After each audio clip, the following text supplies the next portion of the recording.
Cerimonia di consegna dei premi del concorso Adotto un Giusto organizzato dall'Accademia Studi Mediterranei.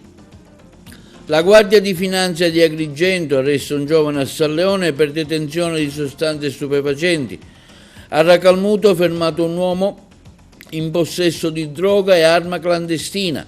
A Palma di Montechiaro un pastore picchia una moglie incinta. La Confagricoltura dona un defibrillatore alla questura di Agrigento. Nuova tappa dell'Inner Well di Agrigento del concorso La Valle incontra il mito.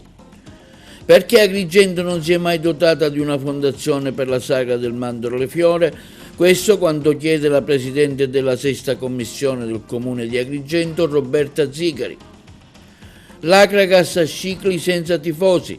La FIGC di Agrigento acquista una nuova sede alla zona industriale di Agrigento.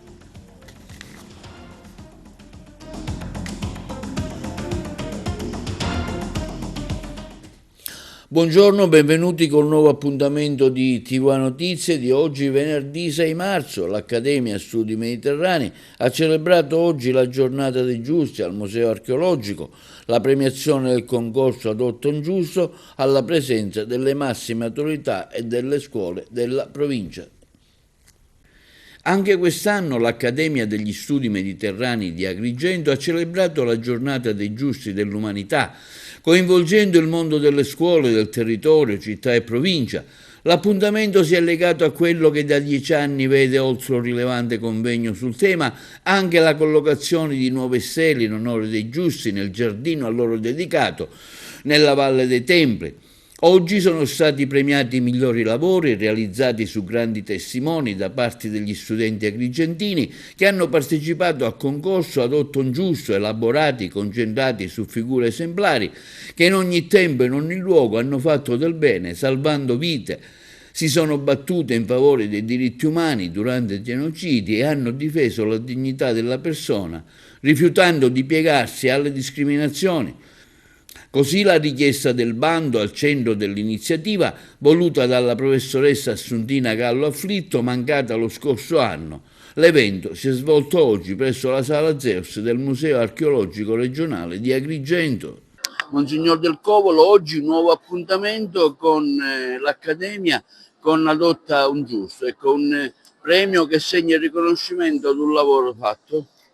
Ecco, è molto importante perché si inserisce in un quadro che valorizza l'esempio, la testimonianza.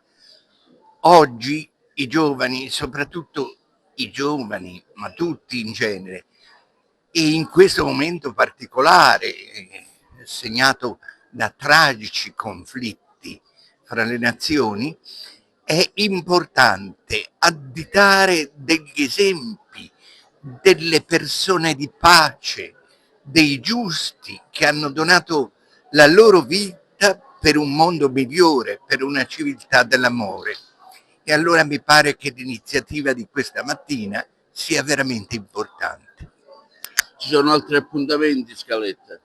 Sì, abbiamo altri appuntamenti. Più importante di essi è il premio che terremo nel mese di ottobre. Adotto un Giusto, nuova edizione, la premiazione del bando di concorso, l'edizione 2026, che con il coinvolgimento di tanti ragazzi e di tanti studenti. Sì, questa è la 10ª edizione, quindi oggi per la prima volta non c'è Assuntina, perché Assuntina a questa iniziativa teneva tanto, perché c'era il coinvolgimento degli alunni e sempre questi ragazzi ci sorprendono, sono alunni sia di scuola media, diciamo inferiore, che di scuola media superiore, perché poi abbiamo sei scuole, abbiamo scuola di Menfio, la scuola di Licata, il Fermi di Licata, abbiamo l'Empedocle di Agrigento, abbiamo Agrigento Centro, l'Esseneto, l'Anna Franchi, quindi come vedete vi è un misto di ragazzi e questi ragazzi, dicevo, ci sorprendono sempre perché riescono a dare significato a quello che è il giusto, perché spesso il bene, come dire, non viene evidenziato, quello che viene evidenziato è sempre il male e invece attraverso il giusto, attraverso una riflessione, un'elaborazione su queste persone, ecco che il bene invece riesce diciamo, a venire fuori e anche lui, diciamo, avere non la dignità ma avere un ruolo che è giusto che abbia, lo abbia specialmente in questo periodo, in questo momento, perché ci troviamo un po' tutti, non solo io penso i giovani, ma anche noi adulti, ci troviamo un po' spaesati, perché quello che sta avvenendo nel mondo ogni giorno certo non ci dà né serenità né tranquillità. Sì, io innanzitutto il doveroso saluto alla professoressa Callaffritto, che oggi non è qui con noi, ma la ricordiamo sempre con immenso affetto, e poi dobbiamo a lei, ecco, questo impegno dell'Accademia Studi del Mediterraneo, che coinvolge sempre più i ragazzi. Questo è un percorso sicuramente fondamentale per il nostro territorio, perché i ragazzi prendono consapevolezza di cosa significhi essere un giusto, ma soprattutto essere un giusto nella nostra terra, perché essere giusto in Sicilia significa camminare sempre con la schiena dritta, guardare sempre in avanti, non scendere mai a compromesso. Quindi questo è un segnale importantissimo che l'associazionismo diffonde nel nostro territorio, ma i ragazzi sono sempre la nostra speranza, rispondono sempre al meglio a questi input, e oggi, ecco, è la tangibile dimostrazione di come loro abbiano uno spirito etico talmente spiccato che questi principi sicuramente li hanno assimilati al meglio. Riguardo la professoressa Gallo Affritto, donna assuntina, questo appuntamento è come se avesse l'anima affaticata, perché la sua mancanza si avverte, si sente.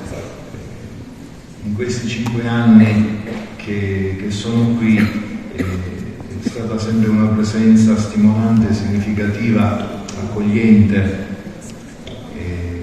con uno sguardo aperto al futuro, sempre, fino all'ultimo momento del suo pellegrinaggio terreno.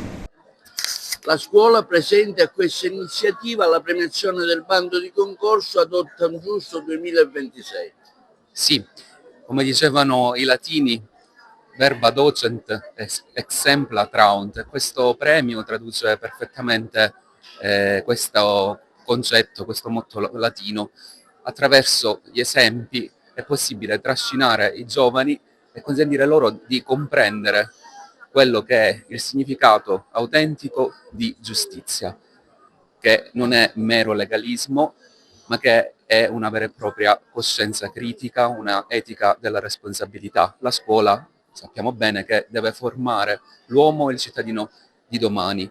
A scuola si fa legalità, la scuola è un presidio di legalità, e compito essenziale dei docenti della scuola è proprio formare dei cittadini responsabili. Attraverso questa iniziativa i ragazzi hanno la possibilità di conoscere da vicino delle figure che hanno scelto di fare la cosa giusta anche in momenti in cui risultava essere particolarmente difficile comprendere cosa fosse giusto, perché magari anche i sistemi istituzionali, le leggi di quel determinato momento storico, il sistema sociale andavano contro la cosa giusta, e pagando anche con il prezzo della vita in molti casi questa loro scelta e questo loro sacrificio. No all'utilizzo delle basi militari a Sigonella, a Catania e al Maus a Niscemi per le operazioni militari. Lo ha detto il segretario regionale del PD Sicilia e deputato del Partito Democratico alla Camera, Anthony Barbagallo, a margine delle comunicazioni a Montecitorio dei ministri Tajani e Crosetto sulla crisi nei paesi del Golfo, il nostro servizio. C'è il rischio che la Sicilia si ritrovi tra i potenziali obiettivi nel conflitto israelo-statunitense e l'Iran. La crisi nel Golfo Persico sta assumendo un livello preoccupante, espandendosi in modo vertiginoso, e in Sicilia ci sono impianti come la base americana di Sigonella, ma anche il MUOS a Niscemi, il sofisticato impianto di comunicazioni satellitari militari USA e NATO, che non possono e non devono essere utilizzati come postazioni logistiche per condurre aggressioni o conflitti militari. Il governo questo non lo deve permettere. Questo quanto detto dal segretario regionale del Partito Democratico Sicilia e deputato alla Camera, Anthony Barbagallo, a margine della comunicazione a Montecitorio dei ministri Tajani e Crosetto sulla crisi dei paesi del Golfo. In questo momento a Montecitorio ci sono le comunicazioni del governo relative alla crisi del Golfo Persico. Purtroppo le comunicazioni del governo hanno confermato che c'è il rischio di una concreta escalation verso altri paesi del Mediterraneo. Purtroppo tra i paesi interessati c'è la Sicilia, che ha due obiettivi sensibili, che sono la base di Sigonella e il MUOS di Niscemi. Oggi con un'interrogazione urgente al governo abbiamo chiesto che dalla base di Sigonella e dal MUOS di Niscemi non partono azioni che possono determinare sia conflitti militari che aggressioni ad altri paesi, e soprattutto abbiamo chiesto che venga garantita, e con quali misure venga garantita da parte del governo, la sicurezza dei cittadini siciliani e in particolare di coloro che abitano in prossimità di questi due obiettivi sensibili. I finanzieri del comando provinciale di Agrigento hanno arrestato un soggetto domiciliato nella frazione di San Leone, trovato in possesso di un rilevante quantitativo di droga, oltre 11 kg di hashish, destinato ad alimentare le piazze di spaccio agrigentine in servizio. I finanzieri del comando provinciale di Agrigento hanno arrestato un soggetto domiciliato nella frazione di San Leone, trovato in possesso di un rilevante quantitativo di droga, oltre 11 kg di hashish, destinato ad alimentare le piazze di spaccio agrigentina. L'operazione è stata condotta dal Nucleo Polizia Economico-Finanziaria di Agrigento, che all'esito di un mirato servizio di analisi delle merci movimentate in transito hanno individuato una spedizione sospetta realizzata tramite un pacco postale. Dopo aver monitorato il viaggio del pesante plico sino alla consegna, i finanzieri di Agrigento hanno accertato che lo scatolone era in realtà pieno di panetti di hashish per un peso di 10 kg ordinatamente sigillati all'interno di un involucro di schiuma di poliuretano allo scopo di attenuare il caratteristico odore dello stupefacente. L'immediata perquisizione dell'appartamento del giovane della spedizione ha inoltre permesso di rinvenire e sequestrare un vero e proprio deposito di droga, completo di strumenti per il confezionamento delle dosi da spacciare. Dalle accurate ricerche sono emersi ulteriori 1,23 kg di hashish per un totale di 11,23 kg, 37,5 grammi di marijuana, 1,75 grammi di cocaina, nonché una macchina professionale per il sottovuoto con un consistente provvista di sacchettini di plastica e un bilancino elettronico di precisione. Il soggetto nei cui confronti sono stati sequestrati anche 1.790 euro in contanti, ritenuti provento dell'attività illecita, è stato tratto in arresto e denunciato alla Procura della Repubblica presso il Tribunale di Agrigento per il reato di detenzione ai fini di spaccio stupefacenti. Il GIP del Tribunale di Agrigento ha convalidato l'arresto disponendo la custodia cautelare domiciliare.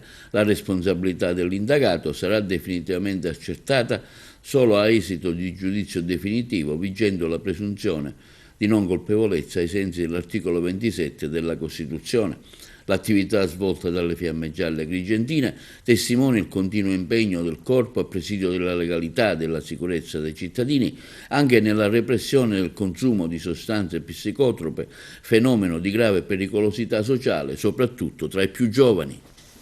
Gli agenti della sezione antidroga della squadra mobile di Agrigento e del commissariato DPS di Canicattì ha tratto in arresto un soggetto originario di Racalmuto ritenuto responsabile dei reati di detenzione ai fini di spaccio di sostanze stupefacenti e detenzione di arma clandestina in servizio. La Polizia di Stato ha tratto in arresto un soggetto originario di Racalmuto ritenuto responsabile dei reati di detenzione ai fini di spaccio di sostanze stupefacenti e detenzione di arma clandestina. Gli agenti della sezione antidroga della squadra mobile di Agrigento e del commissariato di pubblica sicurezza di Canicattì hanno concentrato l'attenzione investigativa sul centro abitato di Racalmuto, dove il monitoraggio del territorio e le informazioni raccolte hanno permesso ai poliziotti di acquisire rilevanti elementi indiziari in ordine all'attività di spaccio di stupefacenti condotta dall'arrestato. Sulla base di tali risultanze gli agenti hanno proceduto a una perquisizione domiciliare presso l'abitazione dell'uomo sottoposto alla misura cautelare degli arresti domiciliari. Nel corso dell'attività sono stati rinvenuti un panetto di sostanza stupefacente di tipo hashish di circa 100 grammi, riportante l'etichetta Adidas, e un bilancino di precisione. All'interno della camera da letto, occultata tra lo stipite della porta e un armadio, è stata inoltre trovata una pistola Beretta calibro 7,65 con il caricatore inserito contenente 8 proiettili del medesimo calibro. L'arma, riportante una matricola che dai successivi accertamenti non ne ha consentito la catalogazione, è stata considerata clandestina. Nel corridoio dell'abitazione i poliziotti hanno altresì rinvenuto una bicicletta elettrica la cui punzonatura nella parte bassa della canna ha permesso, a seguito di accertamenti effettuati, di stabilire la provenienza furtiva del mezzo. L'uomo è stato quindi arrestato in flagranza di reato di detenzione ai fini di spaccio di sostanze stupefacenti e di detenzione di arma clandestina, quindi denunciato per il reato di ricettazione e su disposizione del PM di turno della Procura della Repubblica di Agrigento, posto agli arresti domiciliari presso la propria abitazione. Successivamente il GIP presso il Tribunale di Agrigento ha convalidato l'arresto applicando all'indagato la misura cautelare della custodia in carcere. Le indagini sono in corso e la responsabilità penale del soggetto, gravato da misura cautelare, non è ancora accertata in via definitiva. Comunica al marito la volontà di interrompere la relazione e viene colpita con un pugno dietro al collo e minacciata con un bastone. Questo quando è successo a Palma di Montechiaro, dove un pastore di 32 anni è stato denunciato per maltrattamenti in famiglia. È stato anche attivato l'iter del Codice Rosso, il protocollo che mira a tutelare le donne vittime di violenza. La ragazza, una 28enne del posto, è stata allontanata dalla casa familiare. Il motivo dell'aggressione, secondo quanto ricostruito dai militari, sarebbe la volta della moglie di troncare la relazione con il marito. L'uomo, a margine della lite in presenza dei 4 figli minorenni e di un altro in arrivo, l'avrebbe colpita con un pugno per poi minacciarla anche con un bastone. La vittima, dopo un passaggio in ospedale per le cure mediche, si è recata dai carabinieri di Palma di Montechiaro, ha raccontato tutto. L'inchiesta al momento è coordinata dal PM Elettra Console, informata anche la Procura per i minorenni per le valutazioni del caso. Ha inseguito in auto una familiare minacciandola e ingiurandola per questioni legate alla spartizione di alcuni beni. È accaduto ad Agrigento, protagonista una 35enne e una 30enne operai, entrambi di Agrigento. Luogo più sicuro, la questura. La 30enne ha chiesto aiuto ai poliziotti, raccontando le difficoltà di raggiungere un accordo con il familiare sulla divisione di alcune proprietà contese. Il questore di Agrigento, Tommaso Palumbo, ha ricevuto una delegazione della Confagricoltura di Agrigento rappresentata dal presidente provinciale Rosario Marchese Ragona, che ha donato il dispositivo salvavita a sostegno dell'attività istituzionale della Polizia di Stato nel territorio agrigentino.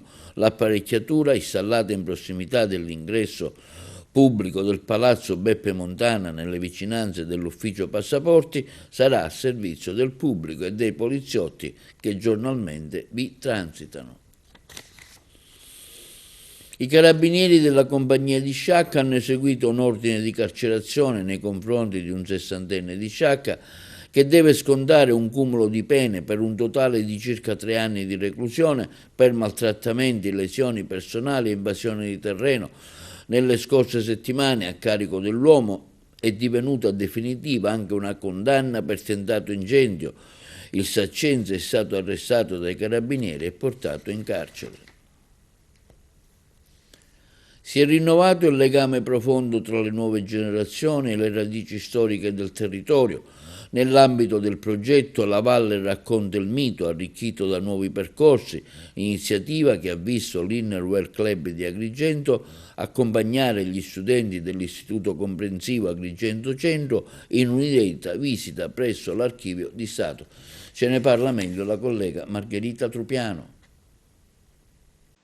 È stata un'occasione per riscoprire il legame profondo tra le nuove generazioni e le radici storiche del territorio, il quarto appuntamento che si è svolto nei locali dell'Archivio di Stato, voluto dalla presidente dell'Inner Wheel di Agrigento, Patrizia Di Giovanni Vitellaro, per il progetto La Valle racconta il mito, inquadrato nel contesto delle linee guida Radici, Memoria e Futuro.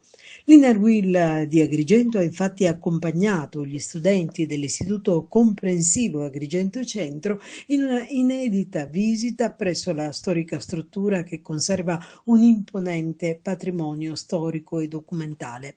Crediamo fermamente che la storia, l'arte e la cultura siano il pilastro su cui edificare la consapevolezza dell'identità culturale tra i cittadini di domani, ha affermato la presidente Di Giovanni Vitellaro. Attraverso queste attività, ha continuato, l'Inner Wheel Club di Agrigento continuerà a tessere un dialogo fecondo tra passato e futuro nella fiera certezza che riconoscere le proprie radici sia il primo passo per trasformarle in speranza e forza per il domani.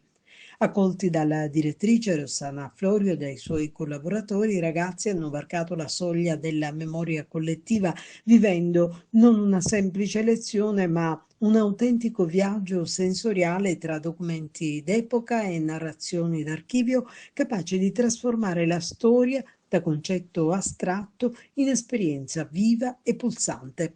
Un ringraziamento speciale per la costante sinergia istituzionale la Presidente ha rivolto alla preside Rosellina Greco e ai docenti Salemi, Cumbo, Brucceri, Liuzza, Moreale e Cordaro, che si sono rivelati autorevoli mediatori del percorso formativo che ha trovato la sua conferma nella curiosità e nell'attenzione che i giovani veri protagonisti di una giornata dedicata alla scoperta dell'identità culturale collettiva hanno dedicato all'iniziativa. La consigliera comunale di Agrigento, nonché presidente della sesta commissione, interviene affermando: ma perché Agrigento non si è mai dotata di una fondazione per la sagra del mandorlo in fiore, oggi Festival internazionale del folklore? Quasi tutte le città che ogni anno organizzano un evento così importante, ad esempio il Carnevale di Viareggio, si sono dotate di un'apposita fondazione che ogni anno e per tutto l'anno lavori alla buona riuscita dell'evento, cercando sponsor, pubblicizzando l'evento, aumentando i flussi turistici. Solo ad Agrigento questo compito viene demandato a un assessore con delega ai grandi eventi. Lo avevo proposto, afferma Zicari, in questa consigliatura, ma senza avere nessun riscontro. Lo riproporrò alla prossima amministrazione. Agrigento ha bisogno di una fondazione per l'organizzazione del festival che si autofinanzi con sponsor e incassi. Bisogna riportare la città sul treno dei capoluoghi e ragionare in modo lungimirante ed europeista, utilizzare i soldi del comune per le emergenze della città e il decoro urbano.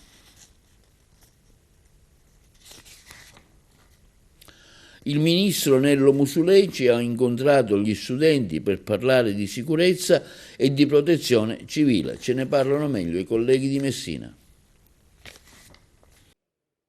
Nell'Aula Magna 1 del Dipartimento di Economia dell'Università di Messina si è svolto un incontro dedicato al tema diritto alla sicurezza e protezione civile, alla presenza del Ministro per la Protezione Civile e le Politiche del Mare Nello Musumeci, che ha dialogato con studenti, docenti e rappresentanti delle istituzioni locali. Quindi una maggiore coscienza di prevenzione strutturale e non strutturale, cioè nelle scuole. Cominciamo a parlare, come facciamo oggi qui all'università, cominciamo a parlare di prevenzione come priorità assoluta, perché il diritto alla vita prima di essere costituzionale è fisiologico. Ad aprire i lavori sono stati la rettrice Giovanna Spatari e il direttore del Dipartimento di Economia Gustavo Barresi, insieme al docente Pierangelo Grimaudo, all'architetto Michele Palamara, per l'Ordine degli Architetti di Messina, all'avvocato Paolo Vermiglio, presidente dell'Ordine degli Avvocati di Messina, e all'ingegnere Nicoletta Brillante, in rappresentanza dell'Ordine dell'Ingegnere di Messina. Siamo felici di accogliere il ministro Musumeci davanti a una platea così numerosa di studenti, ha dichiarato la rettrice. Questi momenti di confronto consentono ai giovani di incontrare personalità del mondo politico e istituzionale, sviluppando uno sguardo critico sui grandi temi della società. La rettrice ha ricordato come il diritto alla sicurezza, sancito dai principi costituzionali, rappresenti un pilastro per la comunità, richiamando anche i recenti eventi meteorologici che hanno interessato il territorio. Il ciclone Harry, aggiunto, ha provocato danni materiali, ma fortunatamente nessuna vittima, un segnale dell'efficacia della gestione delle emergenze, ma anche un monito a rafforzare la cultura della prevenzione e della protezione civile. Sul ruolo della formazione si è soffermato anche il direttore Barresi. Investire in prevenzione, competenze e cultura della protezione civile è un obiettivo strategico. L'isola di Pantelleria in ginocchio per i disservizi causati dai trasporti marittimi e aerei, tradita la continuità territoriale, chieste corse straordinarie di recupero per la giornata del sabato. Ce ne parlano i colleghi di Palermo. Continuano le difficoltà con i trasporti marittimi e aerei dell'isola di Pantelleria. Il ritorno in linea del traghetto Pietro Novelli, unito alle sfavorevoli condizioni meteo marine, sta creando un aumento delle cancellazioni delle corse, alcune delle quali continuano a sollevare il dubbio sulla reale capacità operativa di questa nave. L'utilizzo di 2 vettori piccoli continua a dimostrarsi insufficiente per l'isola, sia per l'approvvigionamento dei generi alimentari, sia per l'arrivo di materiale dire per le imprese, con il serio rischio che alcune opere non vengano realizzate o rendicontate entro i termini previsti. Chieste 2 corsi di recupero per la giornata di sabato. A tutto ciò si sommano i problemi riscontrati negli ultimi giorni anche con i servizi aerei, con il fermo tecnico di 2 aeromobili impiegati nel servizio di continuità territoriale. Cancellazioni e ritardi esacerbati dal fatto che, non avendo ancora il vettore DAT alcun accordo di interlinea con altre compagnie, i biglietti dei viaggiatori in transito per il centro e il nord Italia vengono persi con conseguenti ulteriori danni economici. Ad oggi infine non sono vendibili i voli dal 29 marzo e ciò sta determinando un danno economico pesante per le imprese turistiche, oltre all'incertezza per i malati, soprattutto oncologici, di programmare le cure. Non si tratta di un disagio ordinario, ma di una grave situazione che sta creando serie difficoltà, incidendo direttamente sulla vita dei cittadini e sull'economia dell'intera comunità. Una situazione che tradisce il diritto alla continuità territoriale. Pantelleria non può più continuare ad elemosinare un servizio di continuità territoriale marittimo ed aereo adeguato alle esigenze e le necessità dei propri cittadini.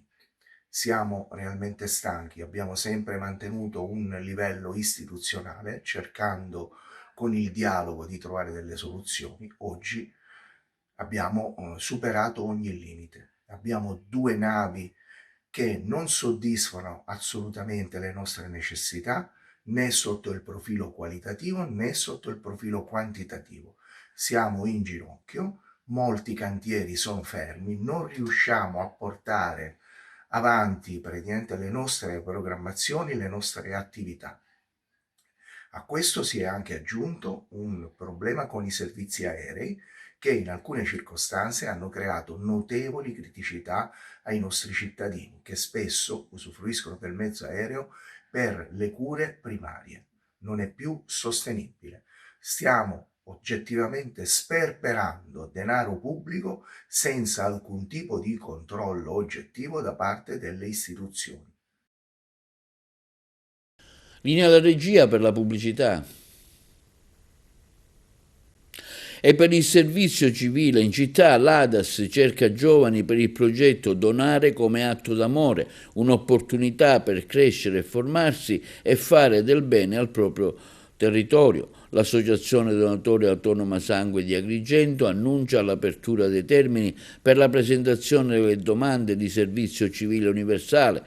I posti disponibili sono 2, il target è mirato ai giovani tra i 18 e i 28 anni, la scadenza delle stesse devono essere inviate entro e non oltre le ore 14 dell'8 aprile 2026. Per ulteriori informazioni gli interessati si possono rivolgere direttamente presso la sede ufficiale dell'ADAS di Agrigento. Oltre alla realtà presente e futuro delle cardiomiopatie nella Sicilia occidentale, all'AS un interessante convegno presso la Sala Mattarella. I colleghi di Palermo.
L'Akragas senza tifosi nella trasferta a Scicli. La FIGC di Agrigento ha una sede di proprietà nella zona industriale. Ce ne parla più approfonditamente il collega Carmelo Lentini.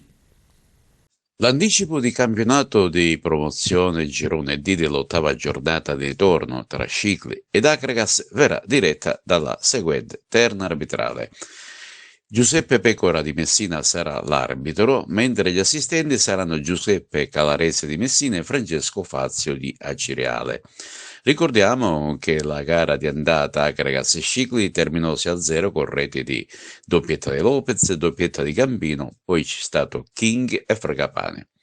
Comunque questa gara avrà qualche problema, infatti per disposizione delle locali autorità a causa della ridotta capienza, che sono appena 100 posti a disposizione dello stadio comunale di Scicli, e al fine di evitare criticità sotto il profilo dell'ordine e della sicurezza pubblica, la vendita dei biglietti per assistere a questa gara in programma sabato 7 marzo è riservata esclusivamente in favore dei residenti nel comune di Scicli, con conseguente inibizione della vendita dei biglietti alla tifoseria ospite.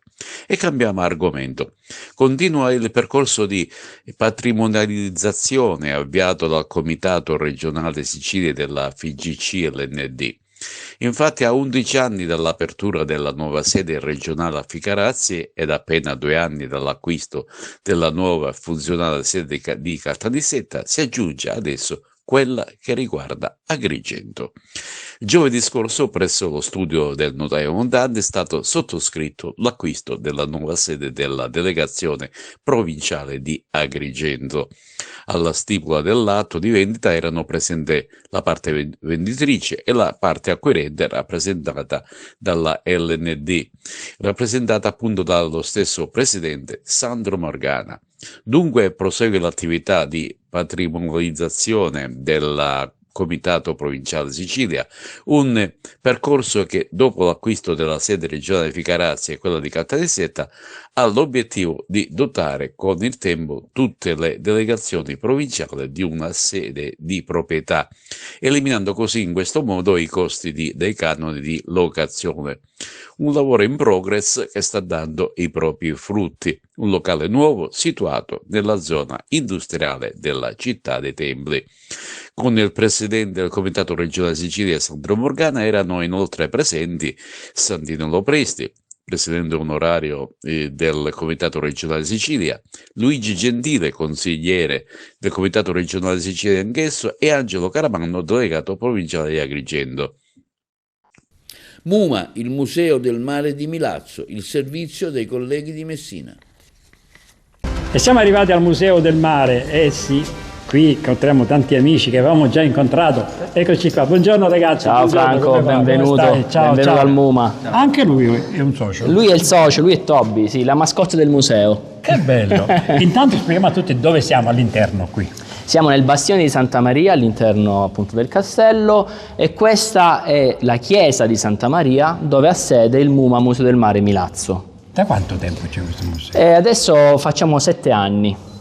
Compiremo 7 anni ad agosto. Perché io ero già venuto qui alcuni anni fa, ma non c'era ancora. Non c'era tanto tempo. Intanto loro sono i soci, cosa sono? Allora, loro sono alcuni dei responsabili del nostro museo. C'è Elena. Ciao, che Elena. Si occupa della parte dei ragazzi, accoglie tutti i giorni della didattica, centinaia di studenti che di tutte le scuole del comprensorio, ma anche della Sicilia, vengono appunto a visitare il MUMA. Mario Grisafulli, che invece Ciao, Mario. È un naturalista responsabile dell'orto botanico, del giardino botanico del MUMA, che ti farà vedere un fiore all'occhiello, sì, il fiore all'occhiello del nostro museo. Si mangia oggi verdura allora? Sì, quella cruda, perché quella cotta non la possiamo mangiare subito. Poi abbiamo Santi Scibilia, che si occupa anche lui del giardino. Lui è un fisico, però è molto bravo nella parte di citizen science, quindi la scienza dei cittadini. Ho capito, un fisico bestiale. Antonella Pugolo invece è la nostra grafica, ma si occupa ogni domenica, ogni prima domenica del mese, di accogliere tantissimi ragazzi che fanno laboratori didattici all'interno del MUMA, gratuiti. Sai che ogni prima domenica del mese si entra gratis al castello. Noi come MUMA collaboriamo per l'apertura e abbiamo deciso di dare qualcosa in più, dei laboratori didattici per i ragazzi che invitiamo a venire tutte le domeniche. Quindi io comincio con te e poi incontrerò loro. Benissimo. Cominciamo con te perché qui è spettacolare. Hai visto? Ci vediamo dopo ragazzi, ok? Ciao! Allora, questo che vedi è uno scheletro di un capodoglio reale, il capodoglio Siso, che è rimasto impigliato in una rete illegale nel 2017. La rete la vedi proprio lì nella coda. E ho deciso, quando è arrivato nelle rive di Capomilazzo, di recuperarne lo scheletro, le ossa, per dare una testimonianza. Hai deciso tu? Sì, ho deciso io stesso di entrare in acqua, scarnificare le 10 tonnellate di carne. Ma perché tu hai questo amore verso il mare?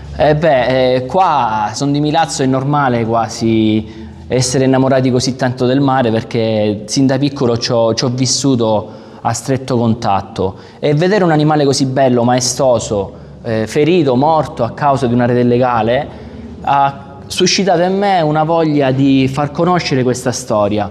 Mi ha proprio fatto sentire questo bisogno di recuperare queste ossa e raccontare la storia, evitare che il capodoglio, già morto a causa della rete e della plastica che ho trovato in pancia, potesse morire di nuovo perché dimenticato. E quindi ho detto: lo prendiamo, lo portiamo in un posto sicuro che è il museo, che non esisteva, quindi è stato fondato tutto attorno adesso, e per dare un esempio di cosa significa appunto. Perché, ma allora quando tu l'hai disossato, si dice? Sì, disossato, scarnificato, ecco. Già pensava allora al museo, perché dove... Sì, non c'era un museo vero e proprio a Milazzo, quindi l'unica possibilità era quello di fondare il museo attorno al capodoglio. E le istituzioni sono state pronte?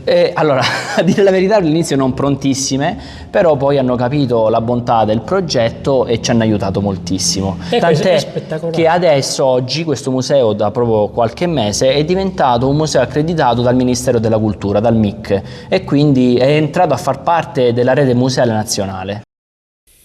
E questo è tutto per l'edizione odierna di TV Notizie. Vi ricordiamo che i nostri programmi si possono vedere in tutta Italia sul canale 268 del digitale terrestre, in streaming sul sito www.televideoagrigento.tv, il telegiornale sul canale 93 di Video Sicilia alle 15 e alle 20 e replica la mattina alle 9. I nostri servizi si possono visionare sul canale YouTube di TVA Televideo Agrigento. E questo è tutto per oggi, vi auguriamo una buona serata.